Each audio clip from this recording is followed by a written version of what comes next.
see that because there's too many of them that just don't have the maturity to deal It's with just it. plain and wrong, you know. So I just thought, as much as it would be nice to do that, I just wouldn't do it. I just wouldn't. Okay, we are on. You don't have to stop talking, but we're on. We're on. Yeah. We're on. Time for me to shut up. It's good to be back this morning, and it's a little bit of a change as far as time zone. We went back 1 hour, and I knew when we went back an hour, it was going to throw a lot of you overseas into the middle of the night. So we moved our hours forward. For the winter, we'll stay at 10 a.m. every weekend, and then when the time changes back, maybe we'll go back. It's just up to. I don't mind doing the 10 a.m. I don't mind. That's good. So That's good. it gets us where we got a little more time on the back end to do things. A little longer nap in the afternoon. Yeah, there you go. So it's good to be here, and we've been talking. Friday night we had our first. If you want to read that just for a second, unless you read last night. I read a lot of those, and and I see you pretty much got the same thing right there. Yeah. And we've been talking on a lot of things. On Friday night we discussed transformation pretty much. And is Friday nights okay with you? Yeah. We'll do it again this Friday night at 8 p.m., which will Eastern Time Zone, Friday night, 8 p.m. So we were discussing a lot about transformation, and it was brought up about the book of Revelation and a concept that I'd had about it and some things that I had taught on it. And so Brother Daniel asked some questions about it, and then I really got a lot of email from people on Messenger and on email saying, Brother Parnell, please take the time to go over what you were talking about, the cycles of the book of Revelation. And there were so many people that were asking that I thought, well, I'll do that. It'll probably take a couple of services. I say services, a couple of fellowships together to do that. And but I will. I want to read something so that you get where I'm coming from when I say that the 7 church ages were the woman, the expression of the female for those 7 church ages. And if you go back into the time of Moses, he had a people that he called out of Egypt, and that's the first place you hear the word church. They were called the church in the wilderness, and the word church means called out. And so Moses took them out, and of course, he marched around 7 mountains in those times. In that time, he was in the wilderness, and I can't name them all right now. I used to be able to, but he marched around 7 mountains, and he set up 7 different types of sacrifices, and he done all kinds of different things: the meal offering, and the drink offering, and the bullock, and the lamb, and there were 7 different types of offering. He marched around 7. It was all about the church. And so then we come over, and it was just a cycle or a symbol of what was coming after Christ, from the day of Pentecost to the time that the Son of Man would come on the scene again. So there was a time frame in there. And it was 7 church ages long. We know that now. We can go back through them. We can see them. And so when I talk about the book of Revelations, I'm going to read 2 scriptures. When I talk about it, I think of it totally as the woman. And listen to me. This book of Revelations is a lot of people are looking for some horrible things to happen and everything else. This book of Revelations is over. It's finished. Yeah. It's done. What we're going to do is just go through what has already happened for a few of the fellowships and help you to understand. I thought about the new people that are coming in by the thousands right now as far as coming into this understanding. And they're writing me all the time, and I thought, well, this will really help them too. So I want to read out of the book of Ephesians, the 5th chapter, and I'm going to personalize a couple of things that Paul said. And he talks in the 5th chapter and the 24th verse, and he said, therefore, as the church is subject unto Christ, so let the wives be to their own husbands in everything. So you see that Paul had the revelation that the church was a woman. As the church is subject to Christ, woman subject to husband.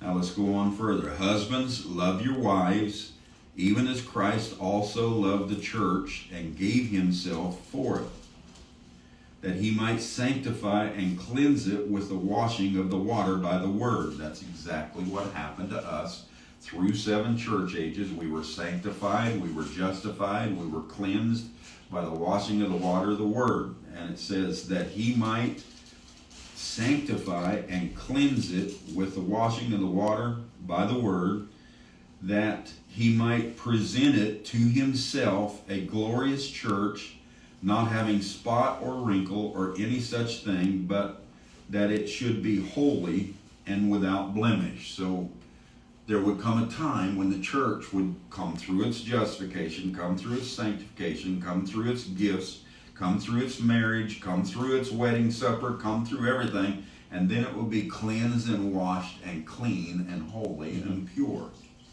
And he relates the woman and the church as the same thing. Now, so watch Paul take it into micro. He takes it into a personal revelation. Now, he's not talking about a husband standing here and a wife standing here. He's not talking about that anymore when I start this verse. So ought men to love their wives as their own bodies. He that loveth his wife loveth himself. He that loveth his own body loveth himself. That's what Paul is saying. For no man ever hated his own flesh, but nourisheth and cherisheth it, even as the Lord the church. So he's taking it into a personal revelation to where, listen, for we are members of his body, of his flesh, and of his bones. For this cause shall a man leave his father and mother. Let me say it like this. For this cause shall a man leave the pillar of fire and the new Jerusalem and come here and put on flesh, and shall be joined unto his wife, and they two shall be one flesh. We shall leave the pillar of fire, leave the theophany civilization, leave the spoken word, and come into humanity, and the two shall become one flesh. This is a great mystery, but I speak concerning Christ and the church. Nevertheless, let every one of you in particular so love his wife, even as himself, and the wife see that she reverence her husband. So Paul goes into a working within you as one, and of course a husband and a wife out here, like Daniel and Connie, Alan and Aubrey, Patty and I, that is a symbol, is what that is. And so Paul makes that very clear, that the church is a woman. Now I want to come over here into Revelation, the 22nd chapter, and John is talking. And John makes this statement. I'm just going to read one here. 22:16. I, Jesus, have sent mine angel to testify unto you these things in the churches. I am the root and the offspring of David, and the bright and the morning star. So, what we are reading about when we read the book of Revelations, if you listen to what that said, I, Jesus, have sent mine angel to testify to you of these things in the churches. It's not in the nations. It's not in the United States. It's not where, you say anywhere. It's in the church. It's a spiritual thing. So when we talk about the book of Revelations, we're talking about the church. Now, I will say this right away. We are not a church. We already been called out. We already have come through the washing of the water by the word. We got justified. We got sanctified. We come through the washing of the water of the word. We've done all those things, and the church is finished. She was presented on that day in 1963 at the opening of the seals. She was presented. William Branham stood behind the pulpit and began to sing, "Come and dine, the Master calleth, come and dine. You may feast at Jesus' table all the time." He said, look at that, look at that. That's what's happening today. We were already in the wedding supper. We were already eating. We were already doing all those things. He said that Jesus Christ was to be set up as the Son of Man. Psalms 27 said that his head would be lifted up, and there we see his head over Sunset Mountain. And the Son of Man was to be lifted up at that time. And when we read about that, we see that the Son of Man was lifted up. Everything happened exactly the way he said in Matthew 24. We came through the wars, rumors of wars. We fought one another. We had all kinds of spiritual things against one another. We set up dogmas, creeds, religions, everything under the sun, everything going on in the church. The Battle of Armageddon was striking. We were in the message, but every church had something different. Every one of us hated one another because of the way we dressed, the way we walked, the way we acted, the way we talked. Didn't quote enough, didn't live holy enough. It was the Battle of Armageddon. It was going on because the battle is in the church. The battle is not about Putin and Trump. The battle is not about cannonballs and fodder. The battle is about doctrines. And where do you get this from, Brother Parnell? Read the fourth seal. William Branham said the battle is in the church. And the battle of Armageddon, he said, started in heaven and ends up in the church. So that's where it's at. And so now we have come through that battle. And we've come to a time to where we're past all the washing of the water. We're past the church.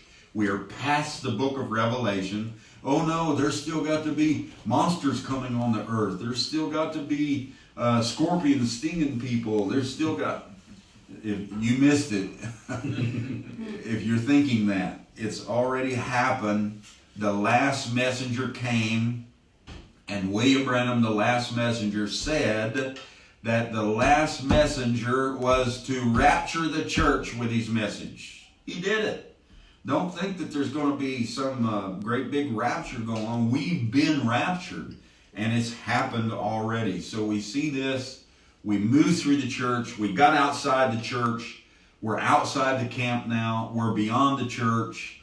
And there is an angel here, Revelation 22:16. There will be an angel that will come and testify of all the things in the churches. And here we are this morning testifying of all these things in the churches, not in the nations, not in the world, not in this, it's in the church. That's where it's all at. And the church has been raptured beyond being a church. It's not a church anymore. We're not called out. We went to Sunset Mountain and we've been sent back into the world from there, and we came back into the world to do the work of setting up a new kingdom right here. So I want to read some things and kind of talk about it as we go. When we look at cycles, which the book of Revelations is a cycle. It is one cycle shown in 6 different ways.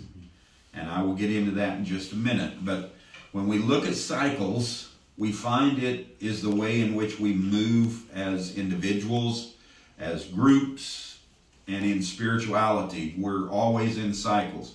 You're in an up cycle, you're in a down cycle. You're in a cycle of revelation, you're in a cycle of resting. You're in a cycle, we just keep moving in cycles, and those cycles are simultaneous. As an individual, you move through many cycles in a day. As a group sitting in Yellow Springs, Ohio, we may move through several cycles in a week. As a people across the world, not looking at individuals anymore, not looking at a small local group, but looking as a people across the world, there's cycles going on that we all kind of work ourselves together through, and we look at those, and it has to do with the removal of cultism, the removal of brainwashing, all the things we've been talking about. These things are moving in cycles all around us and in us every single day.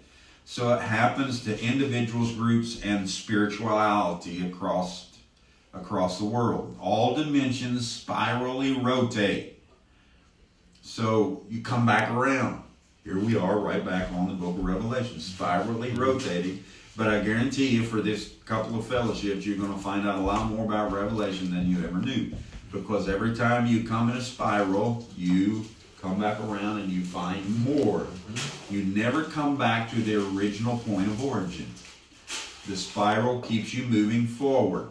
And you keep moving, you keep moving, you keep moving forward, and never come back to the original point of origin, but you move and pass back through all of that knowledge with so much more experience that the knowledge looks completely different. So we pass through, all dimensions spirally rotate, passing through one another continually in cycles. We are the dimensions. And we are constantly touching one another. I'm not necessarily talking about this kind of touch. I'm talking about spiritually, in the mind, in the heart.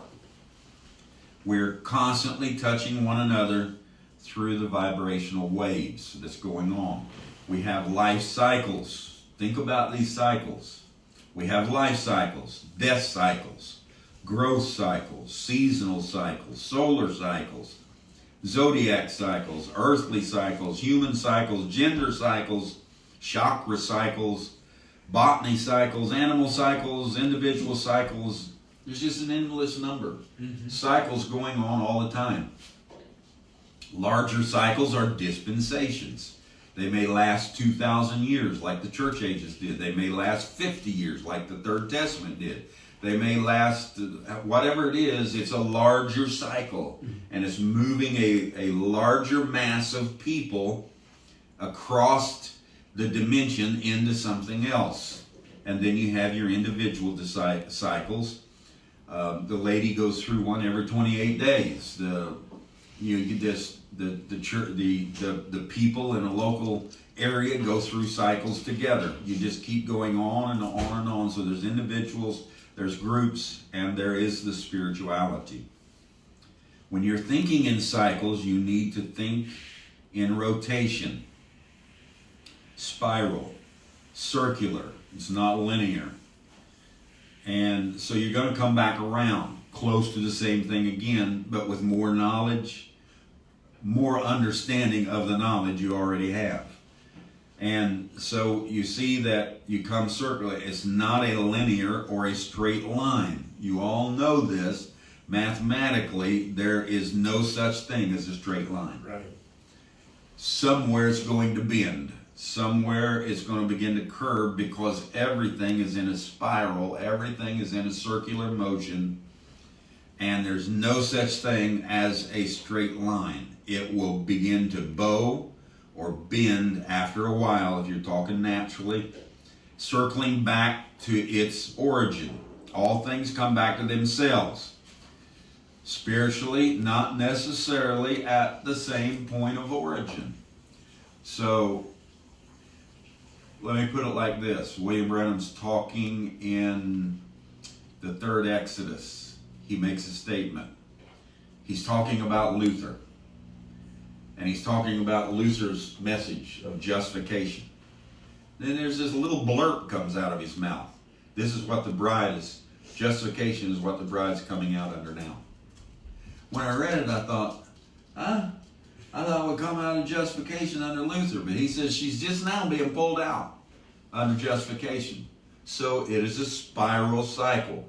William Branham's message brought a realer, more in-depth, true justification than Luther's did. And they spiraled back. It did not go back to the original origin. He did not try to preach what Luther preached. He did not try to do the things Luther did. He didn't protest the Catholic Church and he didn't protest the Protestant Church and try to start another church or anything. None of those things happen because it doesn't go back to the absolute point. It spirals around and keeps going. So we see this now. We have returned to Genesis several times. Genesis just means new beginnings. We've returned to Genesis several times, but in spiral motion. We didn't go back and live in a Garden of Eden naked and walk around and eat the fruits, and we didn't do any of that. But we have gone back to Genesis, or back to a new beginning. In a spiral motion, gaining new things at every pass. We come back around. This is the way that John the Revelator wrote the book of Revelation. It's just like Pentecost. The prophet told us, he said that Pentecost was the original, and everybody screams, go back to the original, go back to the original, go back to Pentecost. But William Branham tells us at the end of his message, and it was one of his final messages when he was down at Jack Moore's place. I can't remember which message it was in, but he says that the Pentecostal message will not work today. And he wasn't talking about 1906 Pentecost. He was talking about Pentecost. You cannot go back there. You will not go back there. And if you think you're going to have an original message that takes you back to Pentecost, you have missed it again. You only rotate spirally. You don't go back to the original origin.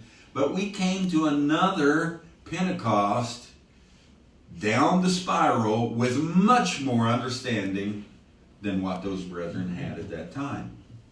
So we see this happening. We move through the spiral, passing through in spiral motion, passing back through time again and again with a different twist. There's something different about it. There's a greater understanding. There's a greater revelation. And you know what revelation means? When something has been revealed, it's over. It's finished. Yep. The veil has been pulled off of it. Mm-hmm. And the Son of Man was revealed. Someone said, oh, we're waiting on the Son of Man. The Son of Man is revealed. It's over. 3.5 years in Jesus' day, 3.5 years in William Branham's day. And we'll get into that. Probably not this service or this fellowship, but in one of them.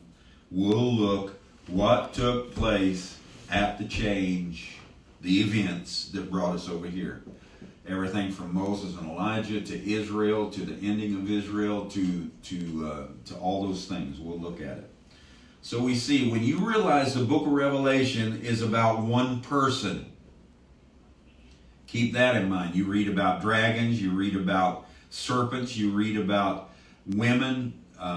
You see one woman in all of her glory with 12 crowns, and you see another woman that's riding on a horse arrayed in purple and drinking the blood of the saints. And you see all of these things, and you're reading about it, and you see scorpions, and you see bottomless pits, and you see plagues dropping out everywhere, and you read about trumpets blowing, and as you're going through all that, because it's all symbol form, it takes the spirit of understanding, and it takes leadership that the Spirit has set in place to bring a whole lot of that out.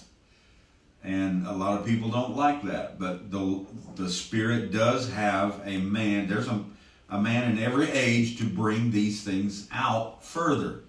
Revelation 22:16, I, Jesus, have sent mine angel. to testify of these things in the churches. You say, that was William Branham, Brother Parnell. I beg your pardon. He didn't say those things were in the church. He said that Revelation 13 was America. Revelation 17 was the Babylonian Roman Catholic Church. Revelations 19, he just went on, and he placed it all out here in the nations everywhere. And he had certain groups and certain people, and Israel being the most blessed nation in all the earth. And for his age and time, every bit of that was good. Yeah. I wouldn't touch it with a 10-foot pole. He was a prophet. But he was the prophet to the last church age. Mm-hmm. So he was still dealing with all of these national world events and presidents and everything else he was dealing with. So he didn't come and tell us all of these things in the book of Revelation are just the church. He didn't tell us that. Mm-hmm. He didn't show us that. But we have an angel here. You say, are you talking about yourself, Brother Parnell? I believe the angel is the Spirit of Christ among us, and I believe that I am one of them that is opening up many of those things. We realize the book of Revelation is about one person, Jesus Christ, which is us. In the female attribute, the church, I read it to you in the book of Ephesians, is the female attribute of Christ. So we see that this book of Revelations is about one person, Jesus Christ, in his female attribute. I don't even think you can call it his. You know, the Spirit is not a male or a female. The Spirit, those are just attributes of it. I remember one time I was preaching and I called it a thing. This thing's something else. You call it a holy thing or something like that? Yeah, and this guy got really upset. You can't call Jesus, the Holy Spirit, a thing. You know, and he was really upset. So I said, well, you know, I read in the book of Luke where Luke said, you know, that holy thing was born. He called it a thing, so I'm sorry, but I don't know what else to really call it, because it's not a male, it's not a he, Right. It's not a female, it's not a he. We'll say he, you know, but it's not a he. It's it's a thing. It has all the attributes within it. So we have this now. The book becomes, if you'll realize, it's just one person, and all of these things are that one person in the female attribute. And Christ is spiraling, the spiral I told you about. Christ is spiraling and experiencing every facet of the woman. And the book becomes fascinating and full of wonder and admiration and excitement and trauma and even shock, as to the depths and the extremes that Christ goes into to understand the female nature that he had in him, the attribute of a woman. It goes into amazing things in that book of Revelation, bringing out and showing the attribute of a woman. In Revelation, all of the titles, the beast, the riders, the angels, the symbols of all sorts of those things are Christ hidden behind the mask of time and elements, spiraling through time, putting on elements. He put on the elements, and the Roman Catholic Church, the Protestant Church, the Paul, Irenaeus, Martin, Columba, Luther, Wesley, Branham. It was all the church, and it was all Christ. Every bit of it was Christ bringing out the woman attribute. So we see that Christ is hidden behind the mask of time and elements. Solomon was a perfect type of Christ. Christ sought to know every single character and attribute of a woman to gain for him, and Solomon did the same thing. He gained 1,000 wives and even more concubines. Solomon had a desire to find out every attribute, every character, and everything about a woman. It was in him. It was in him. He was a type of that thing.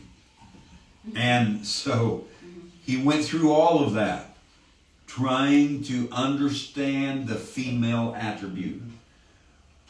All the slaughterings, all the killings, all the whoredom, the woman in the great whore written across her forehead.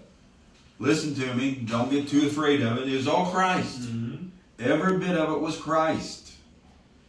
Christ, when we look at the book of Revelation and personalize it in its spiral cycles, passing through you time and again. It's moving through you.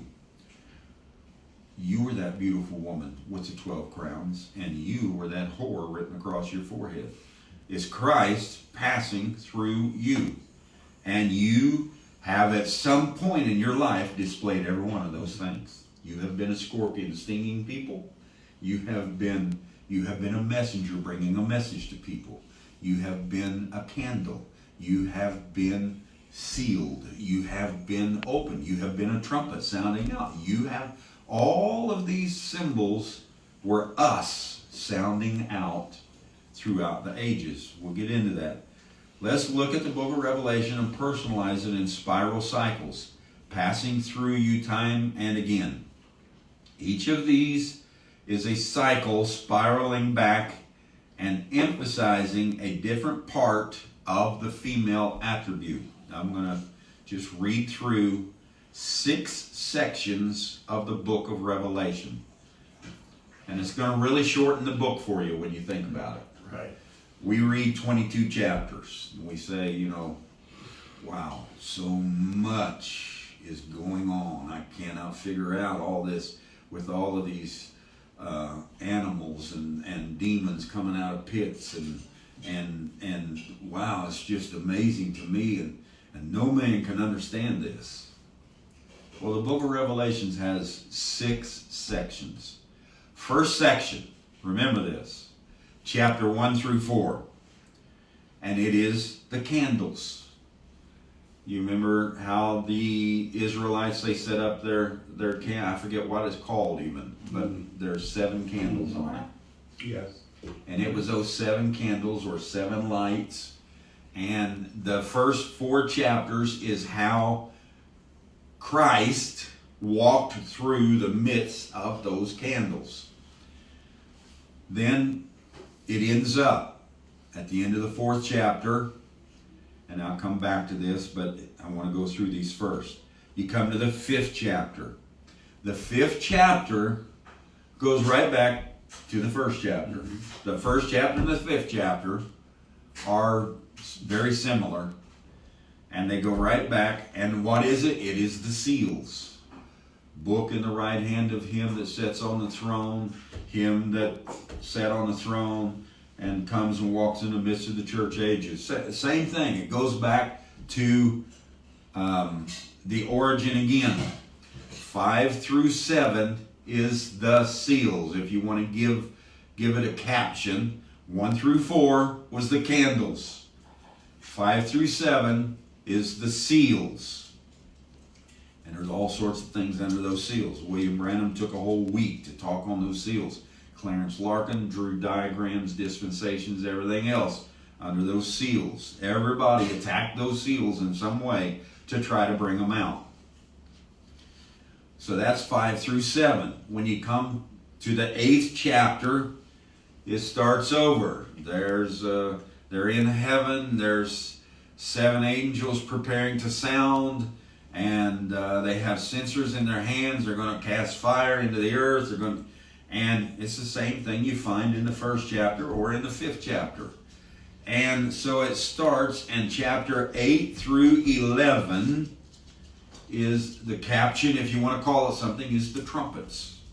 The trumpets are sounding, and so there are many, many things that come out under the trumpets. You find all sorts of things about the messengers, about the spirit that's moving in the ages, and all these kinds of things you'll find under the trumpets. And then you come to, that's 8 through 11. Then you come to chapter 12 through 14. You remember back in Revelations 10 and 11, there was a messenger that sounded out, and 7 thunders came out. So Revelations 12 through 14 is those thunders. And so 12 through 14 brings out those thunders. Then you come to Revelations 15. 15 through 18, what happens? You come right back to Revelations 1, Revelations 5, Revelations 8, Revelations 12, Revelations 15.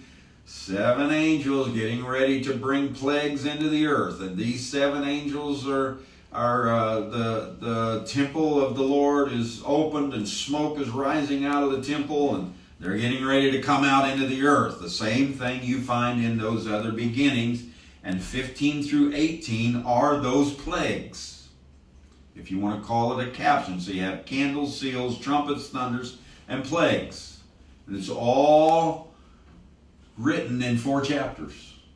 Although you go through 18 chapters, it's all written just 5 different ways of looking at it right there in the book of Revelations, and it's really 3 to 4 chapters long. John just made it out so we could look at it as candles, and then look at it as seals, and then look at it as trumpets, and then look at it as plagues, as thunders, and then plagues.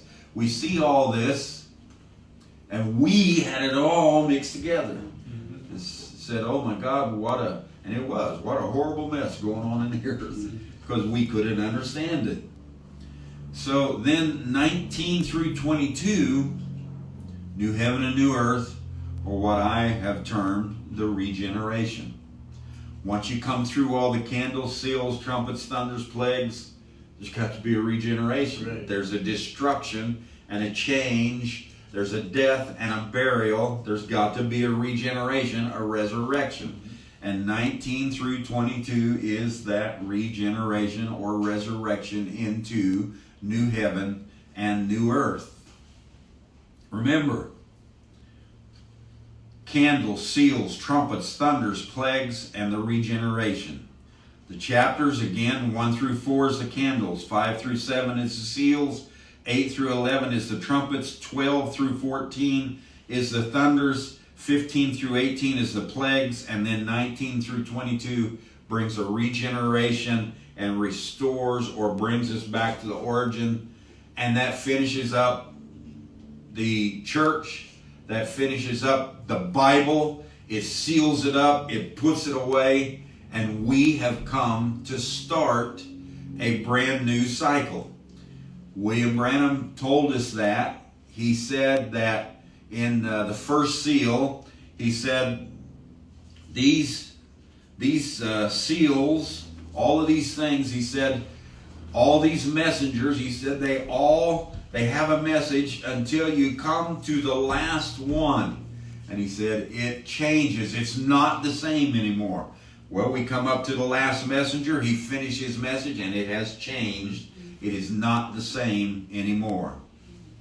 We've come outside the church, and now we, as a people who's no longer a church, but we are a people who are under oneness, who are in love divine, who are living on the farm, who are doing all of these things. We understand things in a totally different way. We looked at the whole world and realized that it is our parish, it is our temple, it is ours. This earth is ours. Everything about it is ours. We've created it. We see the earth as it is, and we see ourselves as we are. We've come to where we have a whole new understanding of ourselves. We've come to where we understand the cycles all in us, the death, the burial, the resurrection. We see all of those cycles, the seasons, the changes, the growth. We see everything. I am the candles. I am lit up, and Christ is moving through me. I am the seals opened up for you to see all the secrets and the mysteries. I am the trumpets sounding out. The trumpets was to denote that all of Israel, the trumpets were blown for what reason? To move them somewhere else. Mm-hmm.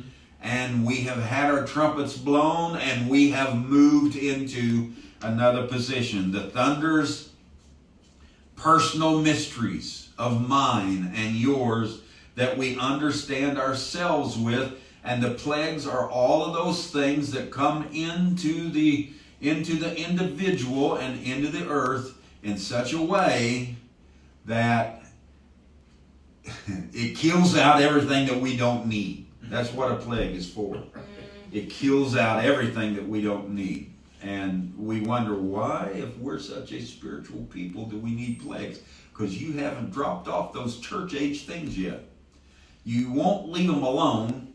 You keep bringing men up. I see it on Facebook all the time. You'll bring men up and you'll try to holy eyes that man. And you try to make him the prophet of all prophets. And you try to do this and that. We have not turned loose of church age mentality enough. So plagues have to drop. Plagues are not to take people into hell and burn them. Plagues are to cleanse the earth.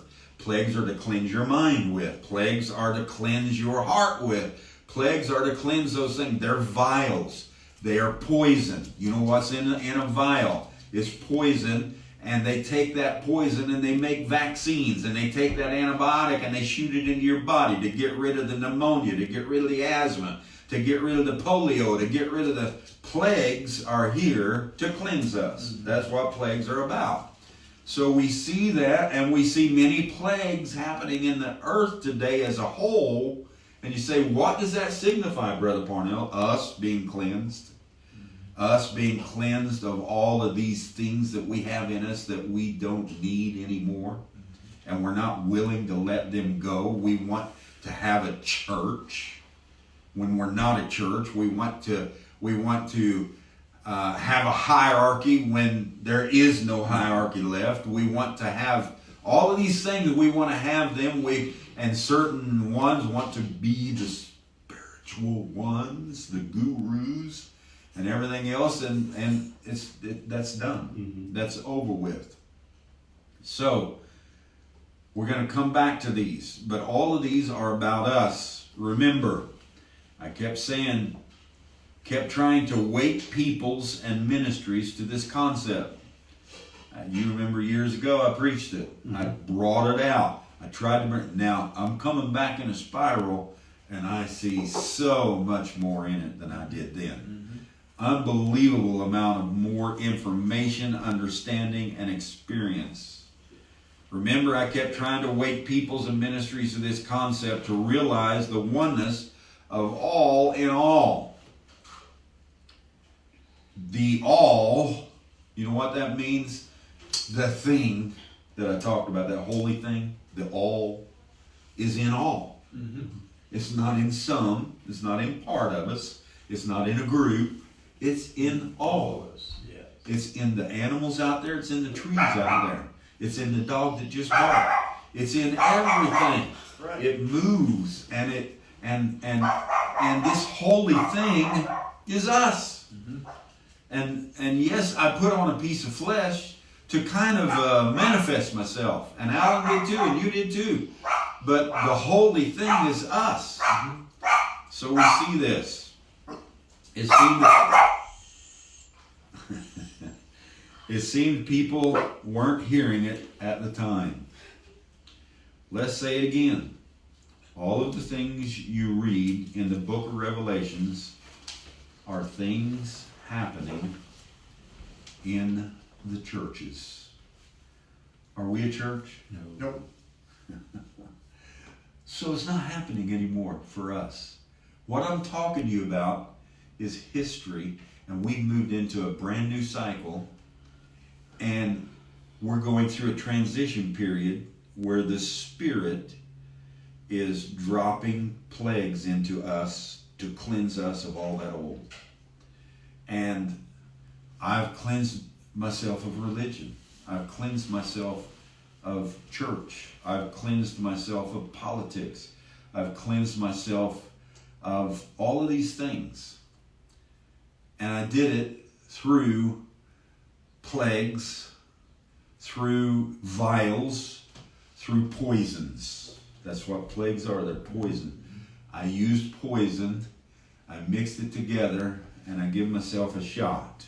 And I killed that part of me. I killed myself wanting to go out here and live after the church ages. I killed myself wanting to go out here and prove them something by good living. I shot antibiotics in me. You know what an antibiotic is? It is a live germ of the disease going in you. Whether it's fabricated or whether it's a real thing. It's shot into you, and your body builds an immune system against that one little germ that they shot into you. And you kill that germ, and from then on, any other germ like it that comes into your body, you kill it. Maybe that's why you hear us. One person wrote me and said, Brother Parnell, I think you've brought out enough about leaving religion and all these things. You've really brought out so much about it, and you talk about it a lot. Maybe that's why. Because it keeps wanting to come up. That germ that I shot into me, that antibiotic, and my body become immune to it, that daggone thing keeps coming back. And it keeps wanting to spread itself throughout my body. So I keep shooting myself. I keep killing it. My immune system keeps waking up and keeps killing it and pushing it out of the system. And I hope it's helping you. So we see that it all happened in the churches. Now, we're past looking at it as the Church of the Catholics, the Pope, the Church of the Protestants, the Methodists, the Baptists, the Pentecost, the 900 and something organizations. We're past we're past all of that now. We're beyond all of that. I'm not looking at the Catholic Church as the Antichrist. I'm not looking at the Protestant Church as the one that gives worship unto the Antichrist. I'm not looking at any of that. That's not it anymore.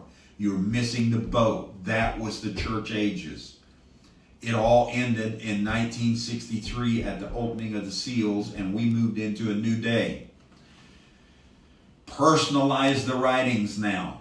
If you're going to read the book of Revelations, think about what it is inside you. Think about micro. Go inward. Stop looking at churches. Stop looking at popes. Stop looking at nations. Stop thinking of the great bear is Russia, the eagle is America, and on and on and on. Lord have mercy. We preached on it for hundreds of years, and we died with it.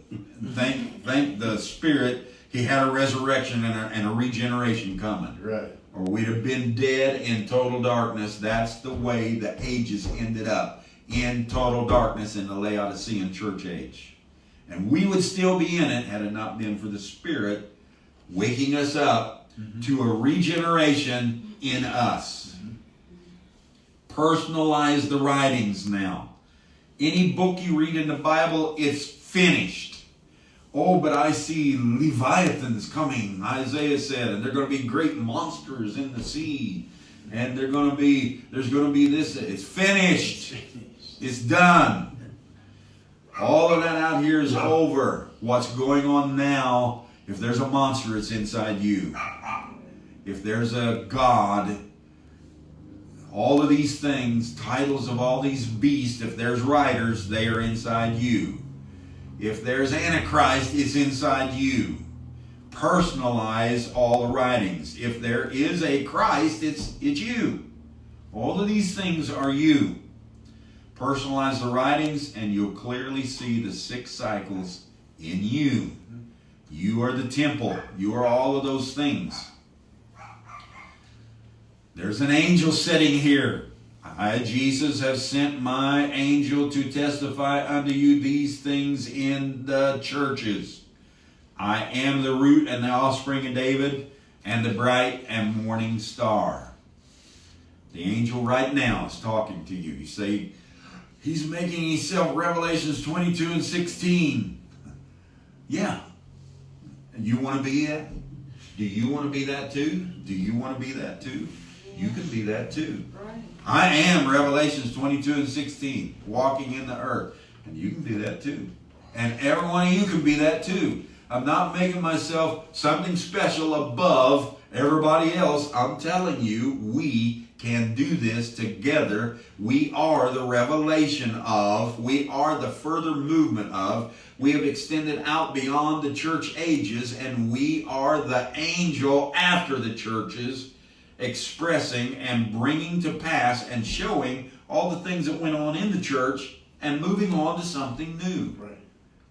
Close a book up when it's finished, when you're done reading the book, when you're done reading whatever the book might be, Prince of the House of David or whatever book you read, you know what you do? You come to the, and on the last page it says, the end. And you close that book up. You ever watch the old westerns? Every one of them. When there went that guy riding out into the sunset and the big words come across, the end. Yeah. Well, we come to the end. It's finished. It's over. The church ages are done. If you read this book, read it in a personalized manner. Read it in a way that every single one of those beings that were written about and all of those symbols, they're all in you. Living in you, walking in you. Don't let people try to scare you by using the book of Revelation.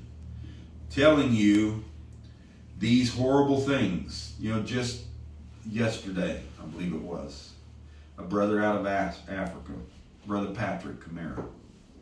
Everybody's seen what I wrote him, so I'm not worried about saying his name. He writes this big, huge, 2-3 page thing about next week is the starting of the Third World War. And then boom, boom, he writes this prophecy, this prophecy, this prophecy, this quote, this quote, this quote, this scripture, this scripture, this scripture. It's going to go on next week. We're at the end. And so I just couldn't take it. I sat down and I wrote, because I know Patrick. I've met him. I've worked with him in Uganda. I wrote him, I said, dear Brother Patrick, listen to me. Next week, when these things don't happen, what are you going to do? You have put yourself in such a position. 5 years from now, when they haven't happened, what are you going to do? 10 years from now, when they haven't happened, what are you going to do? Are you going to try to keep saying it's going to, what are you going to do? You need to move out of all that old stuff. Because I know he reads my stuff. You need to move out of that and come into something new. Come into something that will take you beyond all of that condemnation, fear, and just, it'll move you out of it. Of course, I didn't see any response back. But that's what people do. Oh, back during the election, Donald Trump, the video is still out there. Probably 6 months before the election, I said, Donald Trump, people hate him. They're trying their best to defeat him. They're trying their best to, but he's going into the office. Because I could see by revelation that he was going into the office. And you know what? Everybody out there just about took the quote about Hillary. It wasn't about Hillary. But William Branham's quote about a woman going in the White House. Hillary's the one. Hillary's the one. Thus, someone said, thus saith the Lord. Hillary is the one. And just on and on and on. And I just watched it and I thought, they just never let go. They never let loose. They don't understand that that was all in the churches. It's finished. It's over. It's done. And so, don't let people scare you by using the book of Revelation. And that's what the brother was doing. Telling you these horrible things. And monsters and devils and demons are coming into the earth. And everything will be destroyed or annihilated. It just isn't true. These things have been in the churches for the last 2,000 years. If you read the fourth seal, I normally don't point you back to William Branham very much anymore. But I want to tell you, if you'll just read the fourth seal and go to the end of the message, maybe the last 10 page, I think it's like page 439 to 449, somewhere in there. But anyway, he starts talking about the battle of Armageddon in the fourth seal. And he says the battle is over dogma and creed and all of these things. Well, where's the dogma and the creed at? Is in the church. And everybody's looking for a battle of Armageddon out here. It was in the church. And the battle was going on in William Branham's life, trying to bring people to the revelation of Jesus Christ for their day. And that battle is over. We've come to it. We understand who we are. These things have been in the churches for the last 2,000 years, and John just wrote about it in 6 cycles. Revelation is not really 22 chapters long. It is about 3 or 4 chapters long at the most. But what we do is we continually try to figure out, mix it all up when John was writing it in cycles. Now, as we go back here and we look at these cycles, 1 through 4, chapter 1 through 4, we find that John is writing about the Son of Man coming into the earth, which Jesus Christ was, and he sets his feet in the earth, and he brings forth 7 candles, which are the 7 messengers, which are the 7 churches. The stars are the messengers, the candles are the churches, on and on and on. But it's a lighting of the churches, and that happened. So how do we apply that scripture today? It's finished, it's happened, and it's done. And if you're going to read it, you have to apply it to yourself. That's right. You have cycles inside you. Yes. And you have cycles of light, and you have cycles of darkness. If you read that first 4 chapters, you will find out that the Son of Man went into the depths of Satan. You do the same thing. Mm-hmm. It says in the Pergamus church age, he went into the very depths of Satan. It says in the first church age, he left his first love. How many times have you left your first love? And you have to swing right back around and say, wait a minute, where I'm going, this horse is dying. I got to come back here and get on the right path again. And how many times have we done it? You come to the second church age, it's bitterness, Smyrna. You come to the third church age, it's the very depths of Satan. You come to the fourth church age, and it's Columba, and it is a time where he says, if you can just endure to the end. And how many times have you felt that way? If I can just endure to the end. Stop applying it to something out here and apply it to inside. Yes. You have 7 candles, chakra.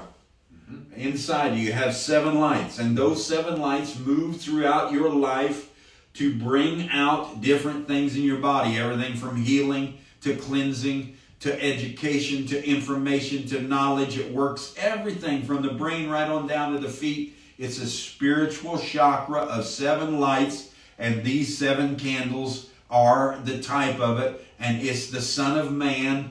It's the serpent wrapped around the pole being from the neck down to the pelvis. You've got your spine. It's the pole. The serpent's wrapped around it, and it brings healing throughout the body. The 7 lights go from, you know where they start at. They start at the genital. They move on up to the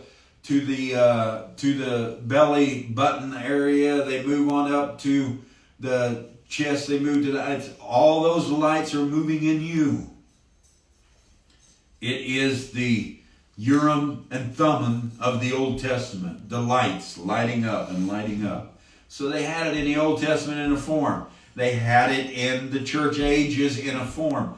Now, the angel's here to testify to you. All those things were in the church. Don't worry about those things. Now it's all personalized in you. Mm-hmm. Mm-hmm. It is what's going on inside you.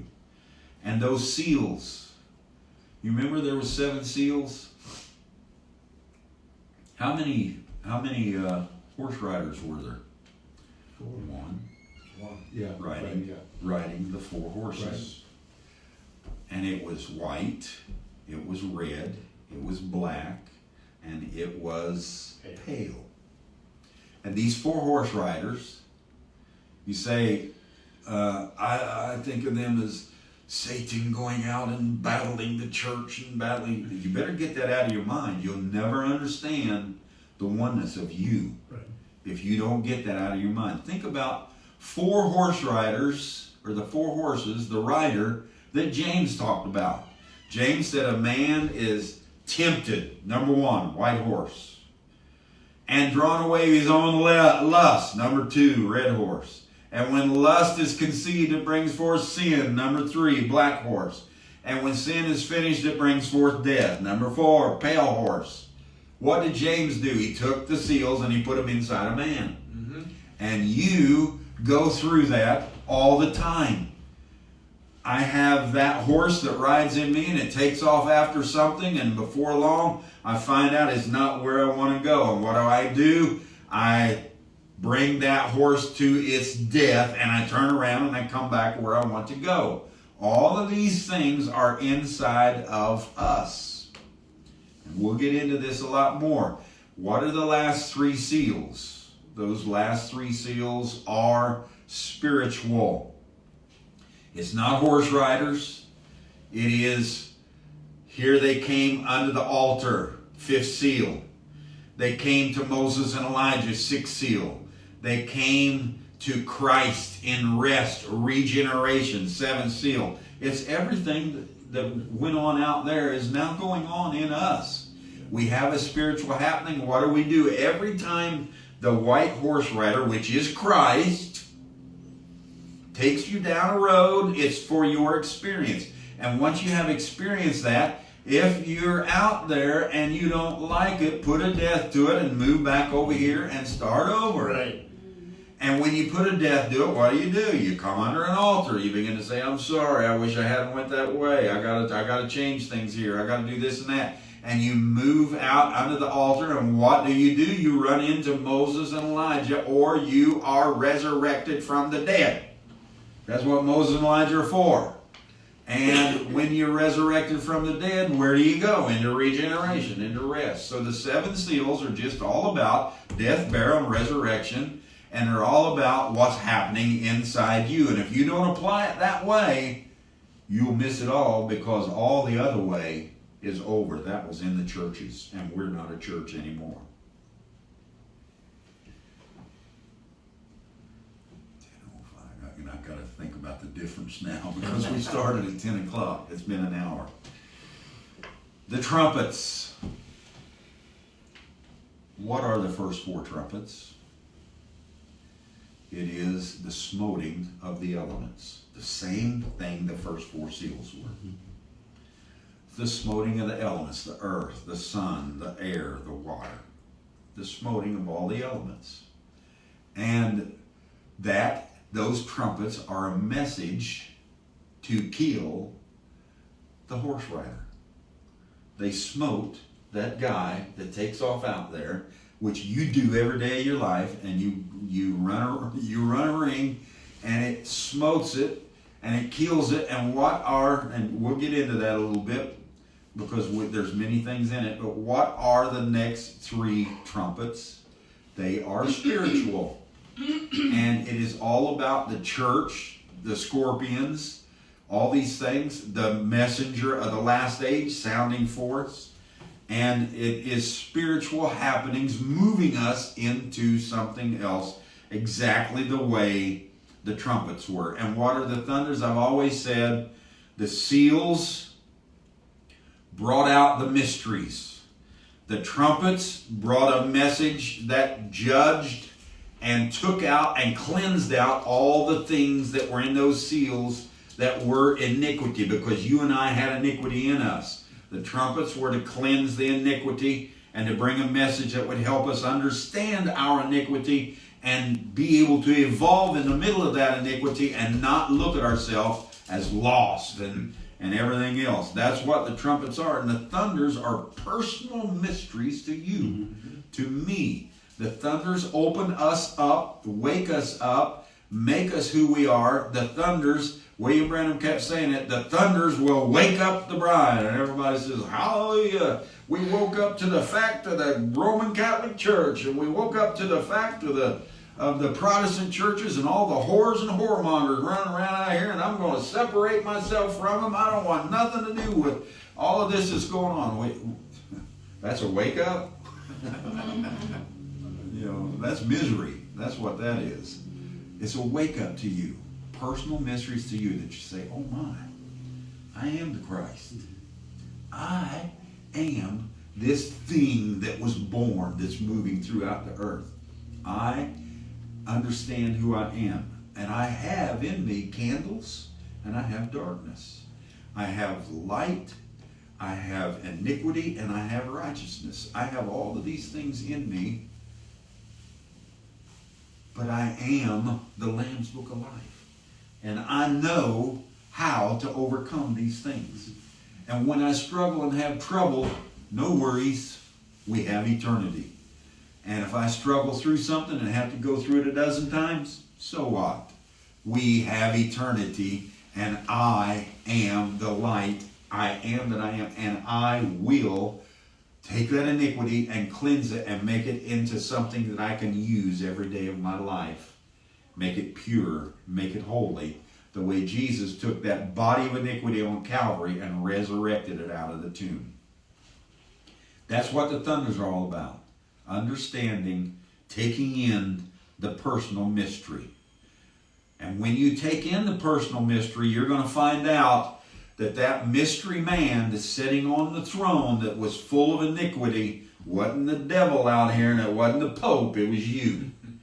Paul was writing about you in the book of Thessalonians. And when you find that out, what has to take place? The very next step, the plagues. You have to shoot yourself with antibiotics.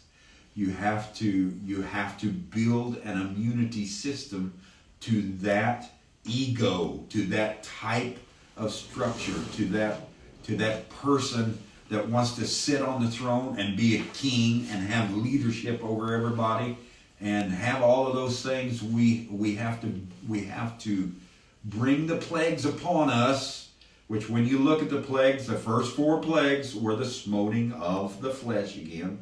Boils on them and this on them and that on them. It was the smoting of the flesh. The smoting of the man in 2 Thessalonians, the 2nd chapter, I believe, the man of sin, smoting him. And you say, how do I do it, Brother Parnell? With the Christ that's in you. Mm-hmm. You begin to take that iniquity and you begin to purify it. And you begin to put it through a lake of fire. And you smote it and you change it. And you take that thing, that process of the devil, and you make it pure as gold. Smiting it. And what is the pure as gold? The regeneration.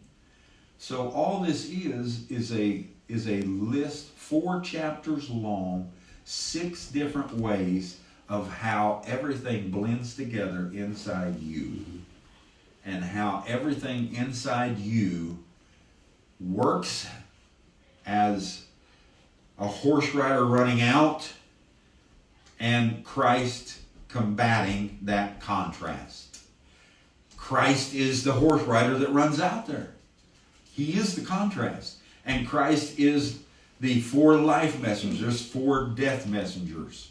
And those 4 death messengers are the white horse, red horse, black horse, pale horse.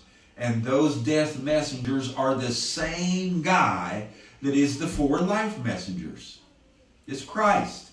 And the 4 life messengers being justification. You look at yourself in that condition and you justify yourself and you say, I never done it in the first place. And everybody says, you a liar, you a sinner, you're no good, you're filthy, I seen you. I never done it in the first place. Oh, you were married 3 times, you done it 3, you did this, you on and on and on and on. You crooked thing, you fraud, you spent 15 years in prison, you did this, you did that, I never done it in the first place. Life messengers, justification, sanctification, cleansing us of all that iniquity and everything that everybody, the accuser, is accusing of you, continually cleansing it out. Sanctification. Baptism of the Holy Ghost, William Branham called it. I call it a refreshing or a pouring out of the Holy Spirit from within by taking the iniquity and the man of iniquity and putting in his proper position. The flow of the Spirit is now able to move throughout you, and it's a baptism from the inside out. Mm-hmm. And then what was the fourth thing? The Word. And we all take that and we say, we got to be the Word. We got to be the Word. Yes, we do. The new Word that came through justification, sanctification, and a flowing of baptism from the inside out. And it ain't the original same Word. But we are the Word. Spiral never goes back to the same spot again. It never goes back to the same origin again. Yes, we are the Word. Yes, we've been regenerated. And yes, we are the Word walking in the earth, but not the Word that 99 and 9/10% of you people out there think. We are not this. It's over. We are not that Bible. We are beyond that. We are in another day, another age, and another time. And everything is flowing from the inside out now. Nothing out here worries us. Nothing out here means anything to us. That's right. We have this going on in our lives. Candles, seals, trumpets, thunders, plagues, regeneration. If you read that book, please personalize it, or you're just going to scare yourself to death. You're going to sit back and say, oh my. Now, you're going to have a God out there. You're going to have a devil out there. You're going to have intermission here. You're going to have recession over here. You're going to have scorpions and serpents and everything else waiting for you to backslide so they can come in and sting you. And you're going to have ants as tall as buildings crawling around all over the earth wanting to kill all of us and everything else. All it is what's inside you. And it's working in you. And it is iniquity, darkness. It is unknown things, darkness, and it is understanding when we enter into those things and we turn the light onto it and we transform it, we change it, and we evolve it to make it a tool for us to understand and use for the rest of eternity throughout more and more and more. That's what these are about. It's not outward things anymore. It's inward. These outward things are what we're going to enjoy as we get this inward man where he should be. And when we get this inward man where he should be, these outward things will continue to progress until we'll be able to enjoy them without all of this hierarchy, without all these boundaries of geographical nations. It's coming a time when it will be that. And humanity will take care of itself. We are moving to that time. That's right. When, Brother Parnell? We're still in the zodiac. We're still in the imprinting of all of those natures. And we've come through and we've come over and we just started the Aquarian age, which is 2,054 years long. And we'll hit the Capricorn age, which is 1,900 and some years long. So we got 4,000 years to progress through the imprinting. And don't think that you are going to do it overnight. But we do have an angel in our midst who is revealing to us the churches are over. Everything you read in this Bible was in the church. Now, if you're going to read this, if you're going to read Genesis, personalize it. The serpent is you. Eve is you. Adam is you. Cain is you. Abel is you. Noah is you. You keep going right on down. All of those ladies, all of those women, all of those men, you're the holy thing now. You are the holy thing. Moses is you, Balaam is you, Korah is you, Dathan is you, Caleb is you. It's all you. Stop placing it out here. It is all you. John the Baptist is you. Jesus is you. Judas is you. Just keep going through. Every one of those popes that slaughtered 68 million Christians was you. Every one of those slaughtered Christians was you. All of it is you. All of those scriptures, everything, it's all you. If you read the things that Paul wrote, stop thinking about the Corinthian church and the Philippian church and the Ephesian church and the Colossian church. Stop thinking about that. Read it as a personal letter to you. and apply it to how you, if you take it and you condemn yourself with it, you're reading it wrong. If you take it and you look at it and you see the parts of you that need work, and you see the parts of you that are righteous and holy and they're in their proper position, and you begin to work through intercession, through love, through peace, and you begin to put it all together, you can read Ephesians, you can read Revelations, you can read them all, and they will help you. But if you read them any other way, that you're going to have the most condemned life you've ever felt if you read that Bible in such a manner as we used to read it in the churches. This angel is testifying to you. All those things were in the churches. They are finished. They are done. We are in a brand new day, a personal day, a micro day. Amen. Raw. Amen.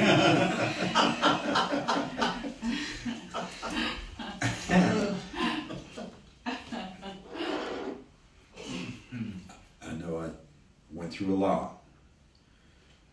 Go away and think about it. And is there anything, when we're talking about the whole personal side of it, how do you read this Bible? How do you read yourself? If you can't read yourself as darkness and light, you're reading yourself wrong. You have them both. Anything? No. Amen. That's good. We'll come back on Friday night. Now Friday night we do discussion. 8 p.m. Friday night. We will be back in here. We'll have our little dinner. We'll get ourselves in proper order. We'll be ready to run, fuss, and complain. We'll do it all. So Friday night, 8 p.m. We will be back, and it will be discussion more. I usually don't bring a whole lot to the Friday night sessions. We just walk in here, and it's Alan, it's Aubrey, it's Connie, it's Daniel, it's me, it's Patty, and whoever else shows up, Joe sometimes, all the different ones, Sister Pam. It's all of us. Friday night is a discussion, and we'll try and bring things out that help and are a great help to all of us. So I hope this has been a help to you. A lot of this is so much deeper to me now than it was when I brought it out just a few years ago, because we spiral back around and we have all these 4 or 5 years of experience in us. Yeah. So it is just a beautiful thing to us now. No one is condemned. If you can see this, everyone is free. There is therefore now no condemnation to them who are in Christ Jesus. We were justified, we were sanctified, we come through the overflowing of the baptism from the inside out. We became the Word, and we are holy, pure, spotless, without blemish. We are now not a husband, not a wife, not a male, not a female. We are that holy thing. Don't know what to call it, really. It's eternal. Good. Holy thing. That's what we are.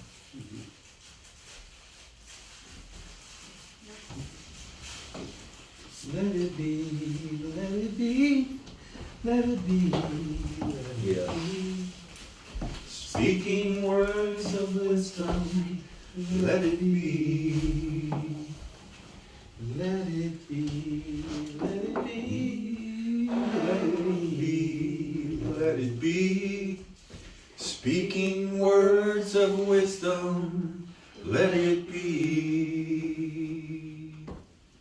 Amen. Simple as that. That's what it is.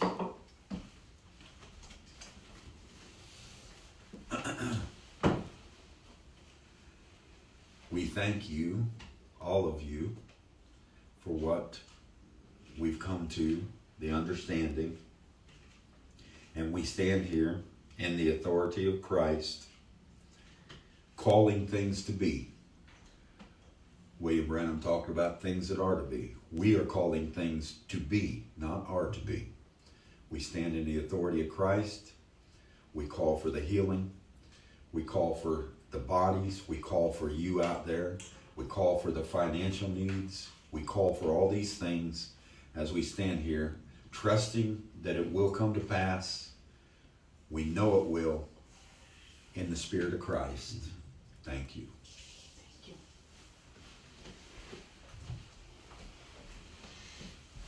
It's good. It's been a while since I talked on that, It's good. but I love it. I had never heard it put that way. I mean, I've been really ignorant, but I'll get those CDs on the car.